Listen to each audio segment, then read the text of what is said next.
લોકશાહીનું પર્વ છે। બેલેટ પેપરથી પણ મતદાન યોજાશે। કુલ 3524 ગામોમાં સામાન્ય અને મધ્ય સત્ર ચૂંટણી છે। 353 ગ્રામ પંચાયતમાં પેટા ચૂંટણી છે। સવારે 7 વાગ્યાથી અત્યારે શરૂ થઈ ચૂક્યું છે મતદાન।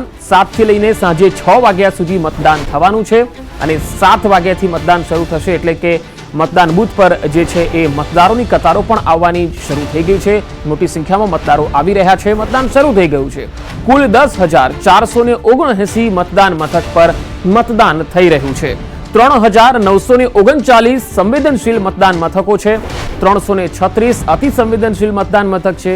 2-2.5 वर्ष पछी वहीवटदार शासननो अंत आववानो छे, कारण के आ ग्राम पंचायतोनी चूंटणी आपणे जोई रह्या छीए के 2-2.5 वर्ष पछी थई रही छे, कारण के पाછી ठेलाई हती અને તેમાં કેટલાક કાયદાકીય ગૂંચ હોવાના કારણે વહીવટદારનું શાસન હતું। પરંતુ હવે આ ચૂંટણી આજે થઈ રહી છે, મતદાન થઈ રહ્યું છે એટલે વહીવટદાર શાસનનો હવે અંત આવશે। જે ગ્રામીણ પંચાયતોમાં વહીવટદારનું શાસન હતું તેનો હવે અંત આવશે।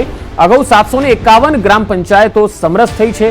25 જૂને આ પરિણામો જાહેર થવાના છે। આજે मतदान है 25 जूने तेनु परिणाम आवशे એટલે કે मतगणतरी થવાની છે। तो सरपंच कोण बनशे, गाममां सुकान कोण संभाळशे तेने लईने આજે मतदान थवा जई રહ્યું છે। आपने जणावी दीए कि ग्राम पंचायतोनी जे आ चूंटणी होय छे एमां कोई पार्टीनो उमेदवार नथी होतो, परंतु गाममांथी ज कोई व्यक्ति होय छे ए एमांथी लड़तो होय छे અને તેમાં खास जे पार्टीओ होय छे ए पोतपोताना दावाओ करती होय छे कि तेमना समर्थित उम्मीदवार जे छे अथवा तेमना समर्थित पेनल छे ए विजेता थई छे एम।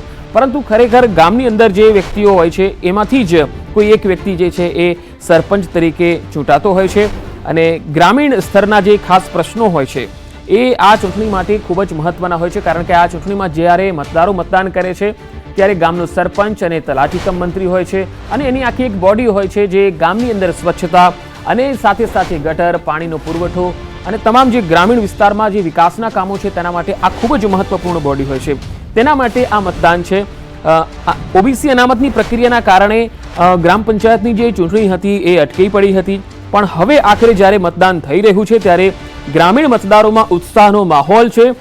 27% ઓબીસી અનામત સાથે પહેલીવાર મતદાન યોજાઈ રહ્યું છે। આ ચૂંટણી 27% ઓબીસી, 14% એસટી અને 7% એસસી અનામત બેઠકો સાથે યોજાઈ રહી છે। કેટલીક જગ્યાએ પેટા ચૂંટણી પણ છે। વધુ માહિતી મેળવીએ મહેસાણાથી સંવાદદાતા કેતન પટેલ મારી સાથે જોડાયા છે। કેતન, મહેસાણામાં ગ્રામીણ પંચાયતોની જે ચૂંટણી થઈ રહી છે, મતદાન શરૂ થઈ ગયું છે, કેવો માહોલ આપ મહેસાણામાં જોઈ રહ્યા છો? કયા ગામમાં છો? ચોક્કસથી પંકજ જણાવી દઉં કે મહેસાણા જિલ્લામાં 8 તાલુકામાં 235 જેટલી જે ગ્રામ પંચાયતો હોય તેમાં હાલમાં જે મતદાન હોય છે 7 વાગ્યાથી મતદાન શરૂ થઈ રહ્યું છે।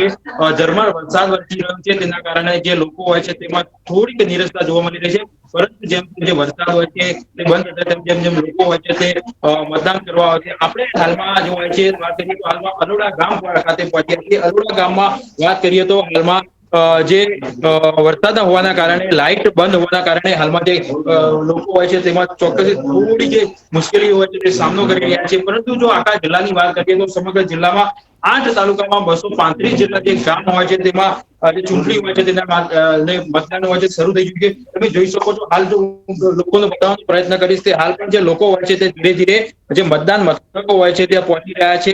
ખાસ કરીને લાઇટ ન હોવાના કારણે ચોક્કસ થોડી મુશ્કેલીનો સામનો કરવાનો વારો આવી રહ્યો છે, પરંતુ ચોક્કસ જે લોકો હોય છે તેમાં અનેરો ઉત્સાહ હોય છે જોવા મળે। ઘણા સમયથી જે હોય છે પોતાના જે સરપંચ હોય છે, વોર્ડના સભ્યો હોય છે તેની રાહ જોઈ રહ્યા છે। આખરે આ જે તેમની રાહ હોય છે તેનો અંત આવ્યો અને આજે મતદાન હોય છે તે શાંતિપૂર્ણ માહોલમાં શરૂ થઈ ચૂક્યું છે। વાત કરીએ તો 227 જેટલા જે સરપંચ હોય તેના માટે મતદાન શરૂ થઈ ચૂક્યું છે। 652 જે વોર્ડના સભ્યો હોય છે તેના માટે હાલમાં મતદાન શરૂ થઈ ચૂક્યું છે। ચોક્કસ 1700 જેટલા જે સુરક્ષા કર્મીઓ હોય છે તેને પણ તેના તરફથી આજે 5752 જેટલા જે અધિકારીઓ હોય કર્મચારીઓ હોય છે તે પણ હાલમાં તેના છે કે શાંતિપૂર્ણ માહોલમાં આજે મતદાન થાય છે તેના માટે તંત્ર દ્વારા સંપૂર્ણ જે તૈયારીઓ હોય છે તે આમાં કરવામાં આવી છે. જી કેતન, જે મતદારો આવી રહ્યા છે, જો શક્ય હોય તો તેમની સાથે પણ વાતચીત કરવાનો પ્રયત્ન કરશો. 2-2.5 વર્ષથી જ્યારે વહીવટદારનું શાસન હતું અને હવે જ્યારે મતદારો સરપંચ માટે અને ગ્રામીણ પંચાયતોની જે બોડી છે તેના માટે તેઓ મતદાન કરી રહ્યા છે, ત્યારે તેમનો કેવો પ્રતિભાવ દેખાઈ રહ્યો છે મતદાન બૂથ પર? ચોક્કસથી આપણે જો મતદાર મળી જાય તો ચોક્કસથી વાત કરવાનો પ્રયત્ન કરીશું કે ભાઈ તેમનો શું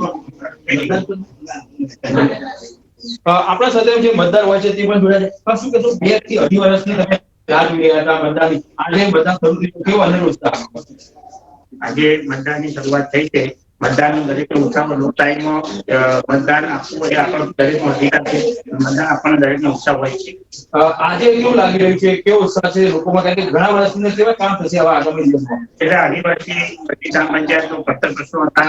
હવે ગામના વિકાસ માટે આખું ગામ ચિંતિત છે અને એના માટે હવે કામ આગળ વધી રહ્યા છે. ચોક્કસથી 2.5 વર્ષથી તેઓ રાહ જોઈ રહ્યા હતા કે પોતાના ગામમાં સરપંચ આવે, સભ્યો આવે, જેથી કરી જે વિકાસના કામો અટકી પડ્યા હતા તે ફરી વખત શરૂ થઈ ગયા. એટલે લોકોમાં પણ અનેરો ઉત્સાહ છે. ધર્મર વરસાદ આવી રહ્યો છે, લાઇટ નથી તો પણ જે લોકો હોય છે તેનો ઘસારો હાલમાં જોવા મળી રહ્યો છે. જી, સુરક્ષા વ્યવસ્થાની જો આપણે વાત કરીએ કેતન, તો મતદાન બૂથો પર કયા પ્રકારનો બંદોબસ્ત દેખાઈ રહ્યો છે અને મતદારોની જે કતારો લાગેલી છે એમાં શરૂઆત સવારે 7 વાગી ચૂક્યા છે, ત્યારે કેટલો ઉત્સાહ, કેટલી કતારો છે અને લોકોમાં કેટલી જાગૃતિ છે? ચોક્કસથી વાત કરીએ તો મહેસાણા જિલ્લામાં જે 235 જેટલી ગ્રામ પંચાયતોની ચૂંટણી છે તેના માટે 1700 કરતા વધુ જે પોલીસ કર્મચારીઓ હોય છે, અન્ય જે કર્મચારીઓ હોય છે તેમને તૈનાત રાખવામાં આવે છે.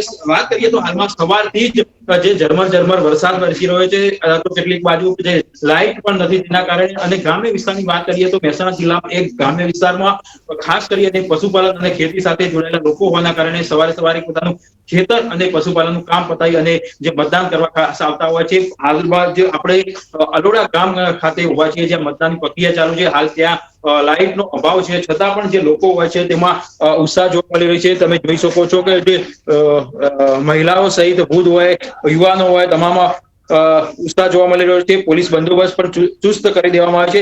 લોકોમાં પણ અનેરો ઉત્સાહ હોય છે તે હાલમાં જોવા મળી રહ્યો છે. કેમ કે 2.5 વર્ષ બાદ તેમને પોતાના ગામના સરપંચ સભ્યો મળશે, જેના કારણે જે પોતાની સમસ્યાઓ હોય તે તેમને કહી શકે. જે વિકાસના કામો અટકી પડ્યા છે તે પણ આગામી દિવસોમાં થઈ શકે. તેના કારણે જે લોકો હોય છે તેમાં અનેરો ઉત્સાહ હોય છે તે જોવા મળી રહ્યો છે. જી કેતન, આપ મારી સાથે જોડાયેલા રહેશો. હું ફરી એકવાર આવીશ અને જો મતદારો આપની પાસે હોય તો તેમને પણ તમારી સાથે લાવી રાખશો. હું ફરી આપની પાસે આવીશ. અહીં દર્શકોને જણાવી દઈએ કે આજે જે મતદાન છે એ શરૂ થઈ ચૂક્યું છે. રાજ્યમાં આજે ગ્રામ પંચાયતોની ચૂંટણી છે. 3656 ગામોમાં સરપંચ ચૂંટવા માટે મતદાન શરૂ થયું છે. 16224 જેટલા સભ્યો છે તેને ચૂંટવા માટે મતદાન થઈ રહ્યું છે. 81 લાખ જેટલા મતદારો મતદાન આજે કરવાના છે. આ મતદાન શરૂ થયું છે અને મતદાન બૂથો પર અત્યારે પબ્લિક એટલે કે મતદારો જે છે એ પણ આવવાના શરૂ થઈ ચૂક્યા છે.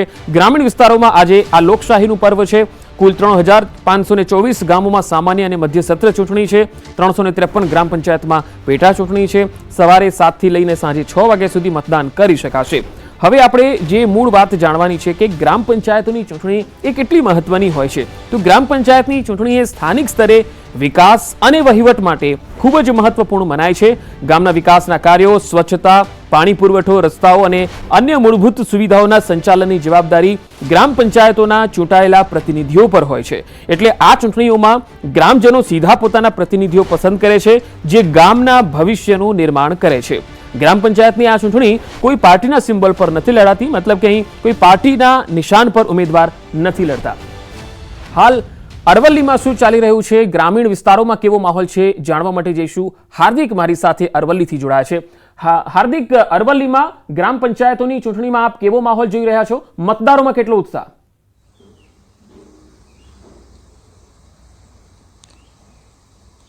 પંકજ, ચોક્કસથી જે પ્રકારે અરવલ્લી જિલ્લામાં વરસાદી માહોલ વચ્ચે ગ્રામ પંચાયતની ચૂંટણી માટેનું મતદાન શરૂ થઈ ચૂક્યું છે. 133 ગ્રામ પંચાયતોમાં